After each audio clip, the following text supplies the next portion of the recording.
नमस्कार Odia news time को आपन को स्वागत। आज मु नहीं आसी आपण देश विदेशर 10टी मुख्य खबर। आशा करुच्ची आपण मैंने भिडटी को शेष पर्यंत देखिए। नंबर 1 विभाग बांटिले मुख्यमंत्री क्या क्यों दायित्व मिला। मोहन चरण माझी नेतृत्व में राज्य में प्रथम बीजेपी सरकार गठन होबार 3 दिन पर काली मंत्री मानक मध्य विभाग बंटन करा जायछि। सरकारिया कमिशनर प्रावधान अनुसार मुख्यमंत्री को मिसाई मोट 22 जन रहिबार व्यवस्था थिले मध्य बीजेपी निजर मंत्रिमंडलर संख्या को 16 जन मध्य सीमित रखिछि। राजभवन पक्षर जारी निर्देशनामा अनुसार मंत्री मानक परामर्श राज्यपाल रघुवर दास आज निज क्षमतार उपयोग करी मंत्री मानक विभाग आवंटन करिसेंती। मुख्यमंत्री श्री माझी निज पाखरे गृह अर्थ साधारण प्रशासन और साधारण अभियोग सूचना लोक संपर्क जल संपद योजना और संयोजना सह काहारी को आवंटित होइनथिबा विभाग को निज पाखरे रखिछंती। नंबर 2 18 खोलिब स्कूल प्रथम दिनरू मिलिब मध्याह्न भोजन। ग्रीष्म छुट्टी पर आसंता 18 तारिखरू खोलिब स्कूल। स्कूल खोलिबार प्रथम दिनरू ही पिलांकु दियाजिबो मध्याह्न भोजन। प्रथमरू अष्टम श्रेणी पिलांकु मध्याह्न भोजन देवा पई समस्त डीओ को पीएम पोषण राज्य नोडाल अधिकारी निर्देश देइचंती। निर्देशनामा अनुसार उल्लेख रही प्रथमरू अष्टम श्रेणी में पढ़ुथिबा 6 ରୁ 14 वर्ष बयसर प्रतिटी शिशु मध्याह्न भोजन पाइबाकू हकदार। स्कूल अव्यवस्था पाई छात्र छात्री जेपरी सेमानक हकरू वंचित न हुअंती सेथिप्रति ध्यान देबाकू स्कूल कर्तृपक्ष को तागिद करा जायछि। नंबर 3 ओडिशार पूर्वतन राज्यपाल मुरलीधर चंद्रकांत भंडारेंको परलोक। ओडिशार पूर्वतन राज्यपाल मुरलीधर चंद्रकांत भंडारेंको परलोक घटिछि। मृत्यु बेलकू तांको 95 वर्ष होइथिला। श्री भंडारे 2007 ରୁ 2013 जाए ओडिशार राज्यपाल थिले। महाराष्ट्र कांग्रेस एही वरिष्ठ राजनेता 3 थर सांसद होइथिले। से सुप्रीम कोर्टर आईनजीवी मध्य रहिथिले। श्री भंडारेंको वियोगरे ओडिशार राज्यपाल रघुवर दास और मुख्यमंत्री मोहन चरण माझी शोक प्रकाश करिसेंती। नंबर 4 2 मास भितर ट्रैक रे दौड़िबो वंदे भारत स्लीपर। शनिवार रेल मंत्री अश्विनी वैष्णव एक बड़ घोषणा करी कहिसेंती जे केवल 2 मास भितर देश में Vande Bharat sleeper train दौड़िबो। Rail मंत्री सांबादिकों को कहिसेंती जे सरकार ट्रेन रे वेस्टिंग समस्यार समाधान पई लगातार उद्यम करुछि। अन्यपटे आगामी 60 दिन भितर वंदे भारत स्लीपर ट्रैक रे गड़िबा आरंभ करिबो। रेल मंत्री कहिसेंती जे वर्तमान समय रे 2 ट्रेन सेट एथिपई प्रस्तुत अछि। एही 2 ट्रेन रे आगामी 6 मास जाई टेस्टिंग हेबो। एहा परे एहाको लोकंक सेवा पई आरंभ करा जिवो। वर्तमान समय रे वंदे भारत स्लीपर पई 4 कोच विशिष्ट एक बेसिक ट्रेन सेट तैयारी करा जायछि। नंबर 5 पाणीपाग सूचना। ओडिशा रे आगेइबो मौसुमी। आसंता 17 ରୁ राज्य रे प्रबल बर्षिबो। आसंता 17 तारिख ରୁ राज्य रे प्रबल वर्षा हेबो। सेबे जाए प्राक मौसुमी वर्षा जारी रहिबो।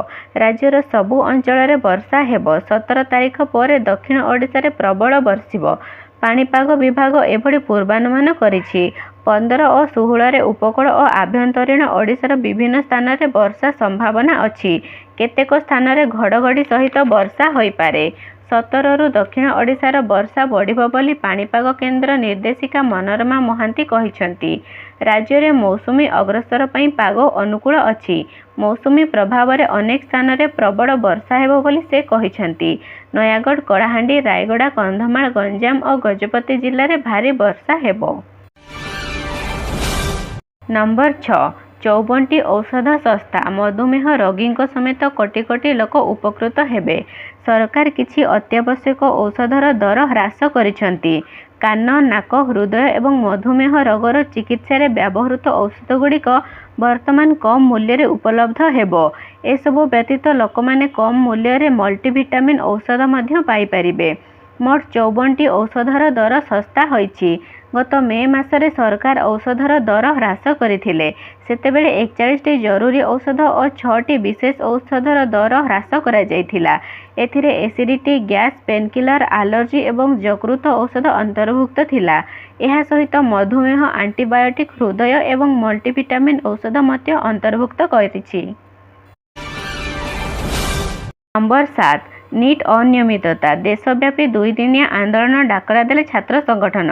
मेडिकल पाठ्यक्रम रे ना लेखाइबा पई अनुष्ठित नीट परीक्षा रे व्यापक अनियमितता होइतिबा अभियोग दिनकु दिन तीव्र हेबारे लागिछि।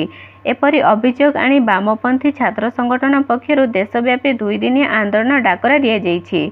सर्वभारतीय छात्र महासंघ पक्षरु आसंता 19 और 20 तारिख 2 दिन धरी सारा देश में विक्षोभ प्रदर्शन करा। नीट परीक्षा आयोजन करुवा नेशनल टेस्टिंग एजेंसी अपरागत विरोध में एआईएसए विक्षोभ करिबो। नंबर 8 टीसीएस को बड़ झटका $194 मिलियन जोरिमाना लगाइले अमेरिकीय कोर्ट। भारतर सबुठु बड़ आईटी कंपनी टीसीएस उपरे अमेरिकीय कोर्ट मोटा जोरिमाना लगाइछंती। टाटा ग्रुप रो आईटी कंपनी उपरे यूनाइटेड स्टेट्स जिला कोर्ट $194 मिलियन रु अधिक जोरिमाना लगाइछंती। खबर अनुसार ट्रेड सिक्रेट दुरुपयोग अभियोग कारणरू एही जोरिमाना लगा जाइछि। नंबर 9 टी20 विश्वकप बैटिंग रैकेट पर्दाफाश। अमेरिका और वेस्टइंडीज रे टी20 विश्वकप चलता बेले मध्य प्रदेश रे गोटे बड़ बैटिंग रैकेटर पर्दाफाश होइछि। मध्य प्रदेश रे चलता एही बैटिंग रैकेटर सदस्यों को गिरफ्त करी पुलिस पुला पुला नगद टंका जबत करिछि। एहा मध्यरे डॉलर, पाउंड और दिराम्स भली 7टी देशर मुद्रा मध्य रहिछि। पुलिस प्राय 15 कोटी टंका जबत करिछि। पूरा बैटिंग रैकेटर मुख्य हेले पीयूष चोप्रा। तांकु धरिबा परे पुलिस गैंग रे सामिल बाकी 9 जन को बांधिछि। बैटिंग रैकेटर लिंक मध्य प्रदेश, पंजाब और राजस्थान जाए लंबिछि। नंबर 10 वर्षा धोईदेला भारतर शेष मैच। टी20 विश्वकप रे वर्षा जोगु धोई होई जाइछि टीम इंडिया शेष ग्रुप मैच। पूर्वर सुपर 8 रे प्रवेश कर सारिथिबा भारत काली फ्लोरिडा रे कनाडा को भेटिबार थिला, किंतु वर्षा और ओदा आउटफील्ड जोगु मैच को बातिल कर दिया जाइछि।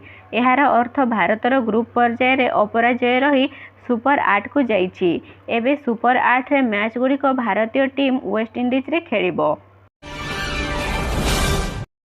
भिडियोटी को शेष पर्यंत देखिथिबारु आपनकु बहुत बहुत धन्यवाद। एहीपरि अपडेट न्यूज पाइबाकु हेले आम चैनल को सब्सक्राइब करिनियंतु।